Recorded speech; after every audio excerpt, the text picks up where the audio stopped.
আসসালামু আলাইকুম viewers, welcome to my cooking secret page. আজ অনেক মজার একটি রান্নার রেসিপি নিয়ে চলে এলাম আপনাদের সামনে। লাউ কিন্তু আমরা কম বেশি সবাই খাই, পছন্দ করি এবং এটা শরীরের জন্য ভীষণ ভালো, শরীরকে ঠান্ডা রাখে। কিন্তু অনেকেরই কিন্তু জানা নেই যে লাউয়ের খোসাও খাওয়া যায়। আজ আমি আপনাদেরকে সেটাই রান্না করে দেখাবো, লাউয়ের খোসা ভাজি। তো চলুন আর দেরি না করে রান্নাটা শুরু করে দিই। লাউয়ের খোসাটা ভাজি করার জন্য আমি 1 টেবিল চামচ তেলে পেঁয়াজ রসুন দিয়ে দিলাম। এখন আমি এটা একটু পেঁয়াজটা লাল লাল হওয়া পর্যন্ত অপেক্ষা করব।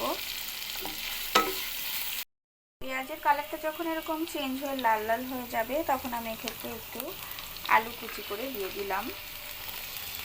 আলু দিলেও কিন্তু টেস্টটা ভালোই লাগবে লাউয়ের খোসার সাথে।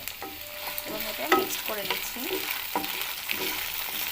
এবং এখন আমি এখানে হলুদ অ্যাড করে দিব, লবণটা আরও পরে অ্যাড করব। এখন আমি অ্যাড করে দিচ্ছি লাউয়ের খোসাগুলো। লাউয়ের খোসা কিন্তু অনেক উপকারী একটি খাবার। এবার আমি এটা আলুর সাথে মিক্সড করে লো আঁচে রেখে কিন্তু ভাজিটা করব। এটা ঢেকে দেওয়ারও প্রয়োজন হবে না, জাস্ট লো আঁচে রাখলেই দেখবেন ভাজিটা হয়ে গিয়েছে। এবং এক্সট্রা কোনো পানিও কিন্তু আমি এখানে অ্যাড করব না। যখন প্রায় হয়ে আসবে তখন আমি একটু লবণ ছিটিয়ে দেবো। এখানে হাফ চামচ লবণ দিয়েছি। আপনারা চাইলে এটা আপনাদের স্বাদ মতো কম বেশি করতে পারেন।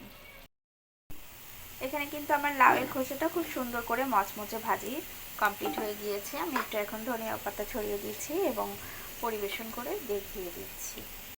তো ভিউয়ার্স, লাউয়ের খোসা মচমচে ভাজিটা পরিবেশন করে নিয়ে এলাম। তো আমার এই রেসিপিগুলো যদি আপনাদের ভালো লেগে থাকে তাহলে অবশ্যই কুকিং সিক্রেটের পেজে ফলো, লাইক, কমেন্ট, শেয়ার করে রাখবেন পরবর্তী ভিডিওগুলো পাওয়ার জন্য। তো ভিউয়ার্স, আজ এই পর্যন্তই। সবাই ভালো থাকবেন, সুস্থ থাকবেন। আল্লাহ হাফেজ।